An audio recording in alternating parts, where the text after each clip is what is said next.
Hello everyone, in this video I will cover episode 5 of Berserk called Tower of Conviction.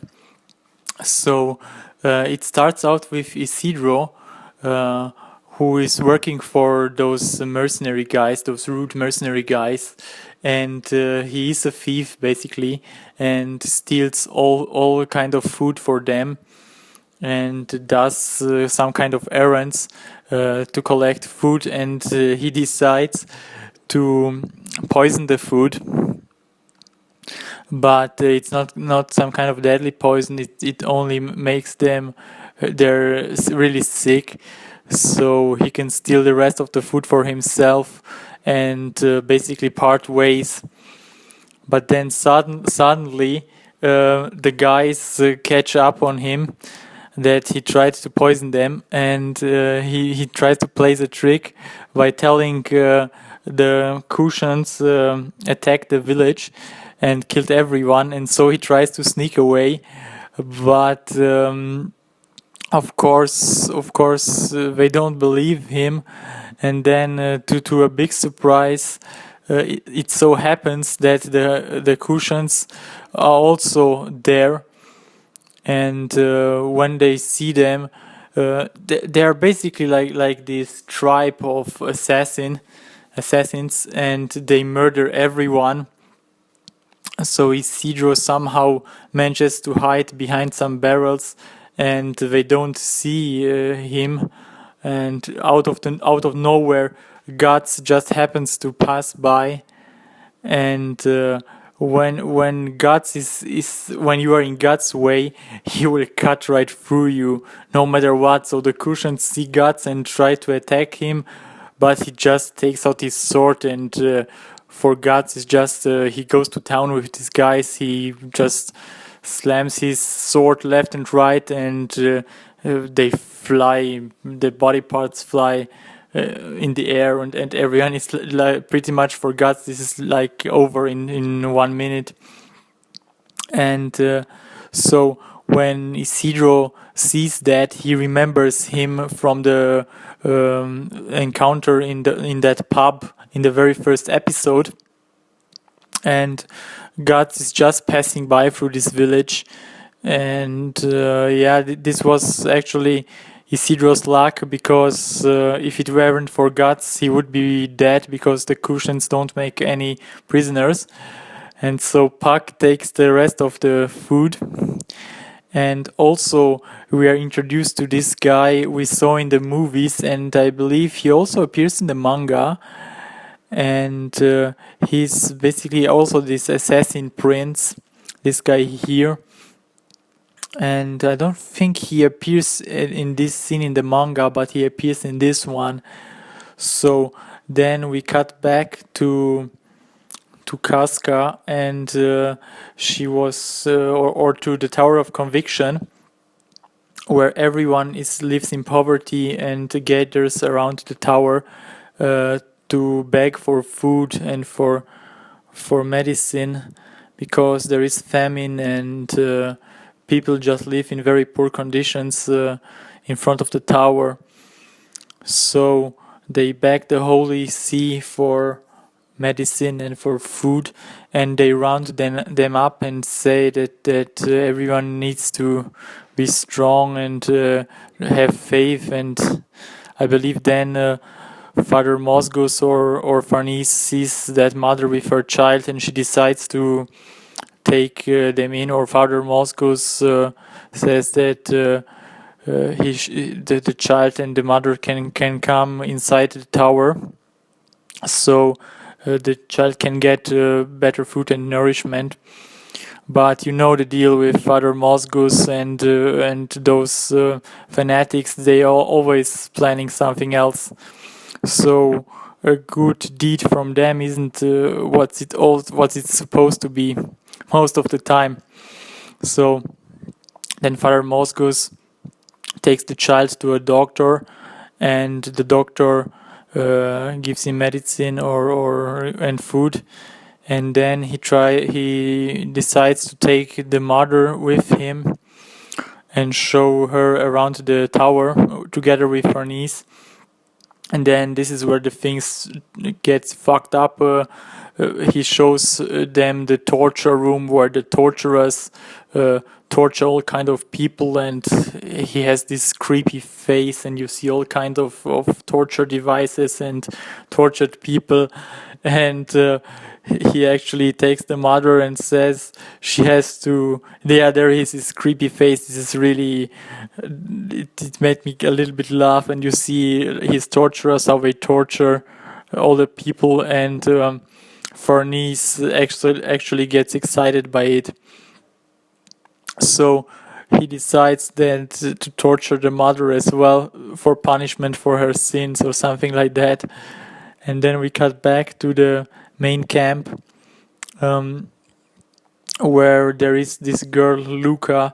I believe she's called Luca, and she's a prostitute basically, and sleeps with this guy who works for the Holy See, and he gives her a pearl necklace and says that he will take her with him after he's done with the Holy See.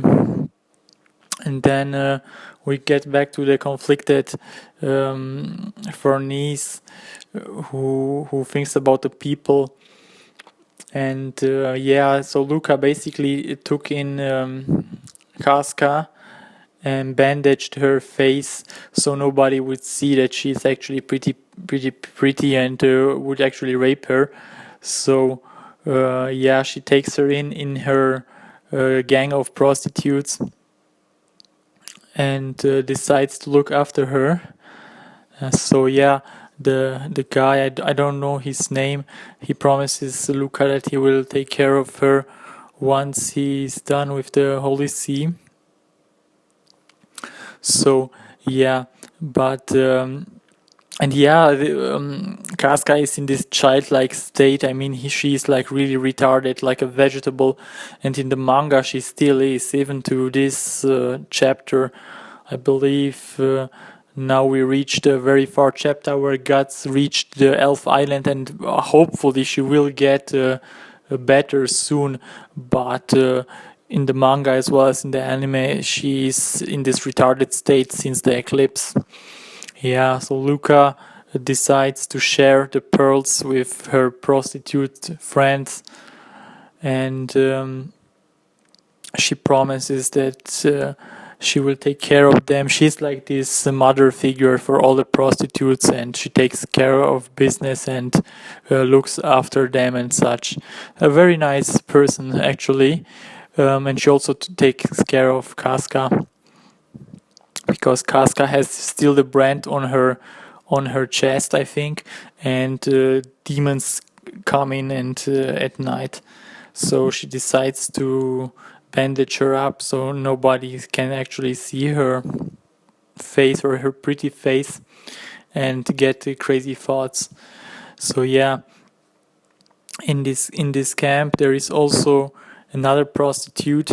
Her name is Nina, and Nina has, I think, this sickness, and she goes out with Guts. And not with Guts. Guts is still looking for Casca. She goes out with Casca to fetch some water, and outside there is this tortured man, and she takes a stone and throws it at the man. I thought this was pretty cruel. Then she goes to the lake and fetches some water, and there you can see that she actually has a sickness, or she's pretty hurt at her intimate parts.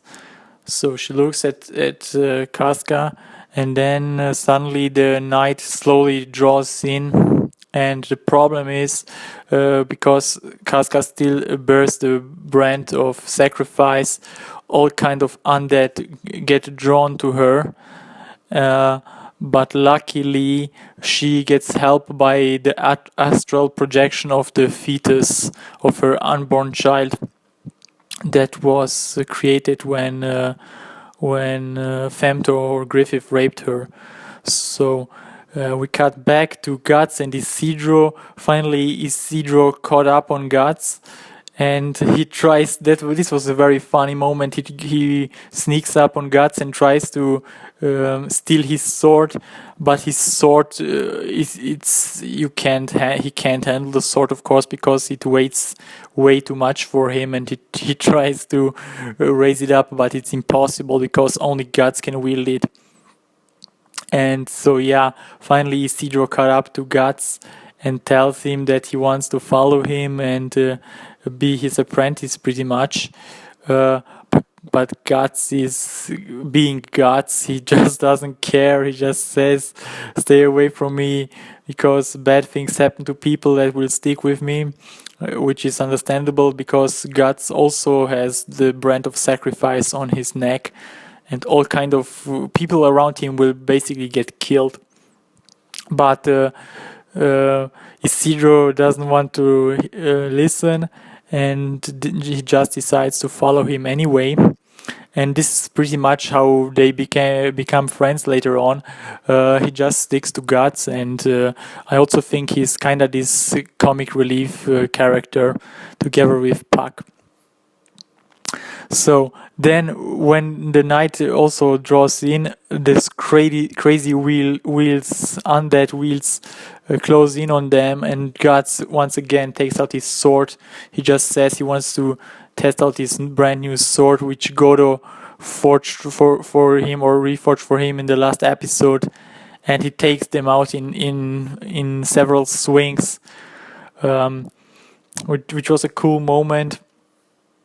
And basically this is how the episode ends, and in the next one we will have a look at the Skull Knight and at the cave orgy, because there is a cave orgy. And yeah, this was actually a pretty interesting episode. I really enjoyed it. The CGI was once again a little bit rough, as with the movements, and the CGI, I just don't like the CGI in this series, but the story was okay. It was pretty close to the manga. It followed the manga story. They even showed the sex scenes and the other stuff, the other dark stuff like the torture and yeah, well, this is Berserk. This is a dark medieval seinen manga after all, and the anime adaptation, I thought they would censor much more, but they showed it. Fortunately, they showed it. Still censored, but they showed pretty much stuff that was shown in the manga as well. So yeah, I'm looking forward for the next episode. And I would like to have your opinions, comments on this episode. Leave them in the comment section below. And if you want to see more, just subscribe to my channel for some more anime related reviews and video game gameplay if you like. And yes, see you guys next time. Bye bye.